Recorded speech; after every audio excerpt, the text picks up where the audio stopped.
24 impact നാട്ടുകാരുടെ പ്രതിഷേധത്തിന് പിന്നാലെ ആലപ്പുഴ ചേർത്തല എസ് കനാലിലെ വെള്ളപ്പൊക്കത്തിൽ നടപടി. കനാലിലെ തടസ്സങ്ങൾ പൊളിച്ചു നീക്കുമെന്ന് ദേശീയപാത അതോറിറ്റി ഉറപ്പു നൽകി. തടസ്സം നീക്കിയില്ലെങ്കിൽ നഗരസഭ പൊളിച്ചു നീക്കുമെന്ന് ചേർത്തല ചെയർപേഴ്സൺ ശോഭിൻ പറഞ്ഞു. നാട്ടുകാരുടെ പ്രതിഷേധം 24 ആണ് പുറത്തെത്തിച്ചത്. ഇത് നഗരസഭ ഇടപെടുകയും അടിയന്തരമായി ഇത് പരിഹരിക്കണമെന്ന് ഒട്ടനവധി പ്രാവശ്യം പറയുകയും ചെയ്തതാണ്. ഏറ്റവും അവസാനമായി ഇന്ന് രാവിലെ ADM-നെ വിളിക്കുകയും അതിനുശേഷം NH അധികൃതമായി നടന്ന ചർച്ചയിൽ ഇന്ന് വൈകിട്ട് അടിയന്തരമായി ഇത് ഈ AS കനാൽ പൊട്ടിച്ച് അഡീഷണലായിട്ടുള്ള പൈപ്പുകൾ ഇടാമെന്നുള്ളതാണ് അവർ നൽകിയിട്ടുള്ള ഉറപ്പ്. NH പൊട്ടിച്ചില്ലെങ്കിൽ അടുത്ത നടപടിയിലേക്ക് പോകും. ഇത് നഗരസഭ ചിലപ്പോൾ ഏറ്റെടുത്ത് പൊട്ടിക്കേണ്ട സാഹചര്യം, ബഹുജന പ്രക്ഷോഭങ്ങൾ ഏറ്റെടുക്കേണ്ടി വരും ഈ നഗരവാസികൾ. അതേസമയം NHAI ഓഫീസിന് മുന്നിൽ പ്രതിഷേധവുമായി പി പ്രസാദ് MLA രംഗത്തെത്തി. പരാതി പറയാനെത്തിയപ്പോൾ ഉദ്യോഗസ്ഥർ ഓഫീസ് പൂട്ടിപ്പോയി എന്ന് ചൂണ്ടിക്കാട്ടിയാണ് പ്രതിഷേധം. അശ്വിൻ പാലാഴി വിവരങ്ങൾ നൽകാൻ ചേരുകയാണ്. അശ്വിൻ, ജനങ്ങളുടെ ജീവിതത്തെ നേരിട്ട് ബാധിക്കുന്ന ഒരു വിഷയമാണ്. അവിടെ ദേശീയപാത അതോറിറ്റിക്കെതിരെ നഗരസഭയ്ക്ക് തന്നെ രംഗത്തെത്തേണ്ടി വരുന്ന സാഹചര്യമാണല്ലേ? തീർച്ചയായും ഒരു വലിയ പ്രശ്നം ദേശീയപാത അതോറിറ്റിയും നാട്ടുകാരും തമ്മിൽ ചേർത്തല പ്രദേശത്ത് ഏറെ നാളുകളായുണ്ട്. തന്നിഷ്ടപ്രകാരം, അതായത് ജനങ്ങളുടെ അഭിപ്രായം പോലും മാനിക്കാതെ അശാസ്ത്രീയമായി നിർമ്മാണങ്ങൾ നടത്തുന്നുള്ള പരാതി ഏറെ നാളുകളായി വരും. നമ്മളിപ്പോൾ നിൽക്കുന്നത് ചേർത്തല തിരുവഴയിലുള്ള NHAIയുടെ വർക്ക് സൈറ്റിലാണ്. ഇവിടെ നിന്നാണ് NH നിർമ്മാണത്തിനുള്ള വസ്തു സാമഗ്രികളെല്ലാം പോകുന്നത്. അത് തടഞ്ഞുകൊണ്ടാണ് ഇപ്പോൾ പി പ്രസാദ് MLA അടക്കമുള്ള ജനപ്രതിനിധികളുടെ വലിയ പ്രതിഷേധം ഇതിനു മുന്നിൽ ഉള്ളത്. ഈ NHAI അധികൃതരെ കാണാനായി അദ്ദേഹം എത്തിയപ്പോൾ ഒരു ഉദ്യോഗസ്ഥൻ പോലും അവിടെ ഉണ്ടായിരുന്നില്ല. ഇത് അടച്ച് പൂട്ടി അവിടെ നിന്ന് പോകുന്ന സാഹചര്യമാണ് ഉണ്ടായത്. ഇപ്പോൾ നിലവിൽ ഇവിടെ ഈ ഇതിന്റെ അന്യസംസ്ഥാന തൊഴിലാളികൾ മാത്രമാണുള്ളത്. ഇപ്പോൾ പി പ്രസാദ് ഈ വർക്ക് സൈറ്റിന് മുന്നിൽ നിന്നുകൊണ്ട് ഇവിടെ വാഹനങ്ങൾ പോകാനോ വരാനോ അനുവദിക്കില്ല എന്നുള്ള നിലപാടിൽ നിൽക്കുകയാണ്. ഉദ്യോഗസ്ഥർ എത്തണമെന്നുള്ളതാണ് നിലപാട്. പ്രസാദ് വലിയ പ്രതിഷേധത്തിലേക്ക് കാര്യങ്ങൾ പോവുകയാണ്. പരിഹരിക്കപ്പെട്ടിട്ടുമില്ല.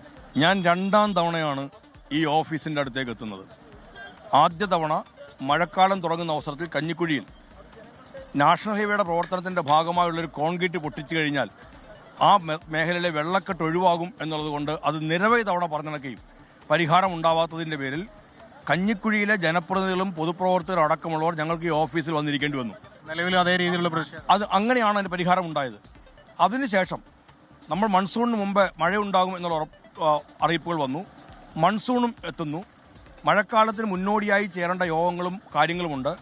അതിന്റെ അടിസ്ഥാനത്തിൽ ജില്ലാ കളക്ടറുടെ ചേംബറിൽ ആദ്യ യോഗം ചേർന്നു. അന്ന് ഇവിടെ ജനപ്രതിനിധികളടക്കം പഞ്ചായത്ത് പ്രസിഡന്റുമാർ അടക്കമുള്ളവർ ഞാനും കൂടി ചേർന്ന യോഗത്തിനകത്ത് നാഷണൽ ഹൈവേയുടെ ഭാഗത്തുള്ള ഈ വീഴ്ചകൾ ചൂണ്ടിക്കാണിച്ച് അടിയന്തരമായ പരിഹാരം ഉണ്ടാവണം എന്ന് പറഞ്ഞു. ജില്ലാ വികസന സമിതി യോഗം ചേർന്നു. ജില്ലാ വികസന സമിതി യോഗത്തിൽ ഞാൻ തന്നെ നേരിട്ടെത്തി അതിനകത്ത് ബന്ധപ്പെട്ട ഉദ്യോഗസ്ഥന്മാർ അടക്കമുള്ളവർ ഈ കാര്യത്തിൽ ഗൗരവതരമായി ഇടപെടണം എന്ന് പറയുകയുണ്ടായി. 200 വീണ്ടും ബഹുമാന്യനായ മന്ത്രി ശ്രീ M ലിജു വിളിച്ചു ചേർത്ത യോഗത്തിനകത്ത് ഈ നാഷണൽ ഹൈവേയുടെ നിർമ്മാണം മൂലം ജില്ലയിൽ മുഴുവൻ ഈ പ്രശ്നമുണ്ട്, ചേർത്തലയുടെ ഈ പ്രശ്നങ്ങൾ പ്രത്യേകമായി ചൂണ്ടിക്കാട്ടി പരിഹാരം ഉണ്ടാകും എന്ന് അവിടെയും ഉറപ്പ് കിട്ടി.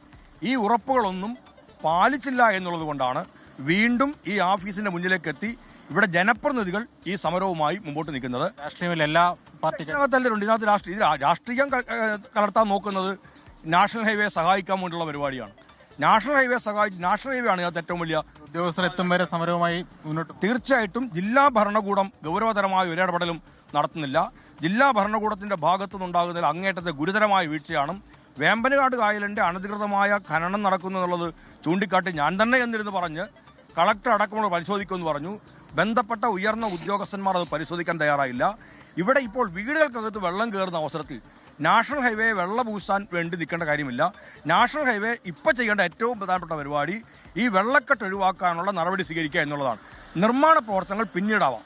നാഷണൽ ഹൈവേയുടെ നിർമ്മാണ പ്രവർത്തനം 1-2 ദിവസം തവണ കുഴപ്പമില്ല. എന്നാൽ വീട്ടിനുള്ളിൽ വെള്ളം കയറുന്നത് അംഗീകരിക്കാൻ പറ്റില്ല എന്നുള്ളത് കൊണ്ടാണ് ജനങ്ങളെ ബുദ്ധിമുട്ടിക്കാതെ ഞങ്ങൾ ഈ കാര്യത്തിൽ നിൽക്കുന്നത്. അതിനെ മനസ്സിലാക്കാൻ ജില്ലാ ഭരണകൂടവും ഇതിന്റെ ഉത്തരവാദിത്തപ്പെട്ട നാഷണൽ ഹൈവേ അതോറിറ്റിയും തയ്യാറാവണം. അതിന്റെ ബന്ധപ്പെട്ട ആളുകളെല്ലാം കാണാമറയത്താണ് നിൽക്കുന്നതെല്ലാം. ആ പരിപാടി നടപ്പിലാക്കാൻ പറ്റൂല. എന്തായാലും ആ പ്രതിഷേധ സമരം മുന്നോട്ട് പോവുകയാണ്. ഇത് ഒരു രാഷ്ട്രീയ പാർട്ടി മാത്രമല്ല, ചേർത്തല നഗരസഭയിലെ മുഴുവൻ എല്ലാ കൗൺസിലർമാരും ഉണ്ട്. UDF-ന്റെയും LDF-ന്റെയും കൗൺസിലർമാർ സമരവുമായി ബന്ധപ്പെട്ട് ഇപ്പോൾ നിൽക്കുകയാണ്. ജനങ്ങൾക്ക് ബുദ്ധിമുട്ടുണ്ടാക്കാതെ ഈ ഇവിടെ നിന്ന് ഈ വർക്ക് സൈറ്റിൽ നിന്ന് ഒരു വാഹനം പോലും പുറത്തേക്ക് പോകാനും അതുമായി ബന്ധപ്പെട്ട് അകത്തേക്ക് പോകാനും സമ്മതിക്കാതെയുള്ള സമരമാണ്. എത്രയും വേഗം ഉദ്യോഗസ്ഥരെത്തണം, ജില്ലാ ഭരണകൂടം വിഷയത്തിൽ ഇടപെടണം. 2 ദിവസം ദേശീയപാത നിർമ്മാണം തടസ്സപ്പെട്ടാലും വീടുകളിൽ വെള്ളം കയറുന്ന സാഹചര്യം ഉണ്ടാകാൻ പാടില്ല എന്ന കർശന നിലപാടിലാണ് ജനപ്രതിനിധികളുള്ളത്. എന്തായാലും ജില്ലാ ഭരണകൂടമോ NHA അധികൃതരോ ഇവിടേക്ക് എത്തുമോ എന്നുള്ളതാണ് ഇനി കാത്തിരുന്ന് കാണേണ്ടത്. അസിത.